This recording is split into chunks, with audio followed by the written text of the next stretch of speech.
भारत के पड़ोस में बसा श्रीलंका देश 1948 में अंग्रेजों से आज़ाद हुआ था और बीते करीब 1.5 दशकों में तेजी से ग्रोथ हासिल कर रहा था। पर आज तेजी से बढ़ती इस लंका की ही लंका लग गई है। लोग सड़कों पर उतरकर गवर्नमेंट के अगेंस्ट प्रोटेस्ट कर रहे हैं और ज़रूरी चीज़ों की मांगे कर रहे हैं। मनमानी कीमतों पर भी लोगों को अपने ज़रूरत की चीज़ें नहीं मिल रही है। वैसे तो कई सालों से श्रीलंका में थोड़े थोड़े इकोनॉमिक क्राइसिस चल रहे थे, पर कोविड पैंडेमिक ने इन क्राइसिस को और भी ज़्यादा बढ़ा दिया।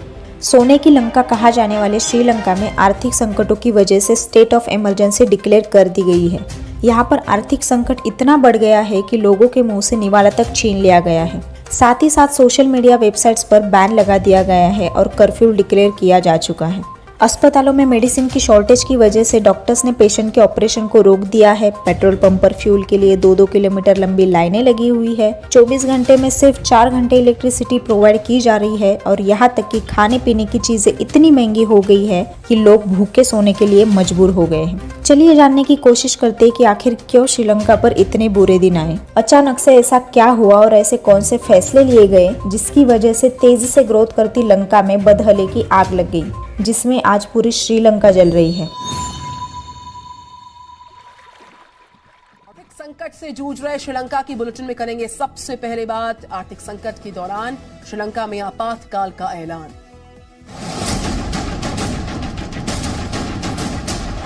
हमारी एक इंडियन रुपी 4 श्रीलंकन रुपी के बराबर है।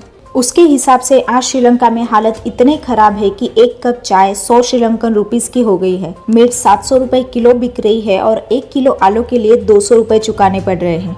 यही नहीं, यहाँ पर दूध पेट्रोल से ज्यादा महंगा हो गया है। यहाँ 1 लीटर पेट्रोल की कीमत 254 रुपए है तो वही 1 लीटर दूध की कीमत 263 रुपए है।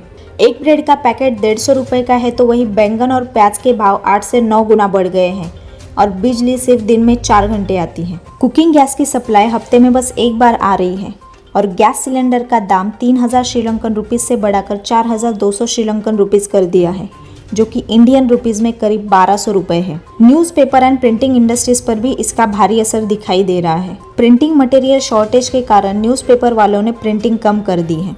स्कूल के एग्जाम्स को पोस्टपोन कर दिया गया है और इतनी भयानक क्राइसिस की वजह से लोगों ने देश छोड़कर भागना शुरू कर दिया है। चलिए आज की इकोनॉमिक कंडीशंस को समझते हैं। फरवरी 2022 में श्रीलंका के फॉरेन करेंसी रिजर्व सिर्फ 2.3 बिलियन डॉलर्स थे। अगर उसे जनवरी 2020 से कंपेयर किया जाए तो ये 70% नीचे गिर गए थे।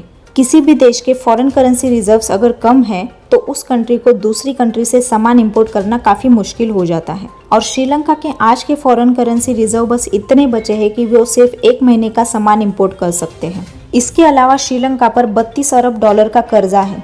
साथ ही साथ देश को मुद्रा संकट का भी सामना करना पड़ रहा है। इस क्राइसिस की वजह से श्रीलंका की करेंसी भी नीचे आ चुकी है। हमारे भारत देश में एक कहावत है कि पड़ोसी ही पड़ोसी के काम आता है। इस बात को सच साबित करते हुए भारत ने इन क्राइसिस से लड़ रहे श्रीलंका को मदद के लिए हाथ आगे बढ़ाए हैं। भारत की ओर से श्रीलंका को खाने पीने की चीजों की मदद भेजी जा रही है ताकि महंगाई की वजह से लोग भूखे ना रहे। श्रीलंका को भेजने के लिए भारत के व्यापारियों ने 40,000 टन चावल की लोडिंग शुरू कर दी है और भारत की ओर से ये पहली खाद्यान्न की मदद है जो ऐसे समय पे भेजी जाने वाली है जब श्रीलंका में बड़ा त्योहार मनाया जाने वाला है। 17 मार्च को श्रीलंका ने इंडिया के साथ $1 बिलियन की क्रेडिट लाइन साइन की है ताकि बेसिक नीड्स को पूरा किया जा सके। श्रीलंका ने इंडिया के साथ साथ चाइना से भी मदद मांगी है। साथ ही साथ $2.5 बिलियन का क्रेडिट लाइन की भी बात चल रही है। इसके साथ IMF एंड वर्ल्ड बैंक के साथ भी बात चल रही है। सवाल ये है कि श्रीलंका की ये हालत हुई क्यों? 2018 में श्रीलंका टूरिज्म के मामले में one of the top destination थी पूरी दुनिया भर में। लाखों की संख्या में फॉरेनर्स आते थे श्रीलंका घूमने। 2018 में 2.3 मिलियन फॉरेनर्स आए थे श्रीलंका घूमने। श्रीलंका की इकोनॉमी का करीब 12 से 13% हिस्सा टूरिज्म के बेसिस पर चलता है। फिर 2019 में श्रीलंका में मल्टीपल बॉम्ब ब्लास्ट हुए, जिसे ईस्टर डे बॉम्बिंग भी कहा जाता है। अलग अलग सिटीज में 3 चर्चेस एंड 3 होटल्स को टारगेट किया गया था, जिसमें 290 लोग मारे गए, जिसमें से 45 फॉरेनर्स थे। इन फॉरेनर्स के बॉम्ब ब्लास्ट में मारे जाने की वजह से श्रीलंका के टूरिज्म को बहुत बड़ा झटका लगा। इस धमाके के पीछे 8 सुसाइड बॉम्बर्स थे, जिसमें 7 श्रीलंका के सिटीजन थे और 1 लोकल इस्लामिक टेररिस्ट था। इसी वजह से उसके 1 महीने बाद श्रीलंका में एंटी मुस्लिम वायलेंस देखने को मिला। बहुत सारे मुसलमानों के घरों पर और दुकानों पर हमला किया गया इसके बाद कर्फ्यू लगाया गया और रूमर्स को रोकने के लिए गवर्नमेंट ने फेसबुक और व्हाट्सएप को ब्लॉक कर दिया। पर ऐसा करने से रिलीजियस टेंशन और ज़्यादा बढ़ गई और यही से श्रीलंका की बर्बादी की शुरुआत हुई और आगे चलकर सरकार की गलतियों की वजह से श्रीलंका को भारी नुकसान हुआ। और इसी के साथ रशिया और यूक्रेन के वॉर ने आग में घी डालने का काम किया। इस संकट से निपटने के लिए श्रीलंका सरकार को अर्थशास्त्रियों ने सलाह दी थी कि वो अंतर्राष्ट्रीय सहायता हासिल करे, लेकिन उन्होंने ऐसा करने की बजाय चीन से कर्जा लिया और दूसरी तरफ केंद्रीय बैंक ने रुपए की कीमत को घटाया और इम्पोर्ट पर रोक लगा दिया। इससे श्रीलंका दलदल में फंस गया। किसी तरह से दिन गुजर ही रहे थे कि फरवरी के लास्ट वीक में रूस ने यूक्रेन पर अटैक कर दिया, जिसकी वजह से श्रीलंका के पर्यटन पर काफी गहरा प्रभाव पड़ा, क्योंकि श्रीलंका में ज्यादातर फॉरेनर्स रूस और यूक्रेन से ही आते थे। 2019 में इलेक्शन जीतकर श्रीलंका के प्रेसिडेंट गोताबाया राजपक्षे पावर में आए और अपने कैंपेन में उन्होंने प्रॉमिस किया कि वो इकोनॉमिक ग्रोथ करेंगे और इसकी शुरुआत उन्होंने VAT कम करके यानी कि वैल्यू एडेड टैक्स को कम करके की। उन्हें लगा कि टैक्स कम हो जाएगा तो लोग स्पेंड ज़्यादा करेंगे, जिसकी वजह से अल्टीमेटली इकोनॉमी में ग्रोथ होने लगेगी। इसीलिए वैल्यू एडेड टैक्सेस को कम करके 15% से 8% कर दिया गया। पर जैसा उन्होंने सोचा था कि खरीदी बढ़ेगी, पर उसके एकदम उल्टा हुआ। टैक्स कम करने की वजह से सरकारी खजाने में हर साल 60,000 करोड़ का नुकसान होने लगा, जिसकी वजह से इकोनॉमी और ज़्यादा खराब होने लगी। और यही काफ़ी नहीं था कि 3 महीने बाद यानी कि 2020 में कोविड पैंडेमिक ने फिर से झटका दिया। वैसे तो कोविड का असर हर देश पर पड़ा, पर कोरोना ने श्रीलंका को कुछ ज़्यादा ही प्रभावित किया।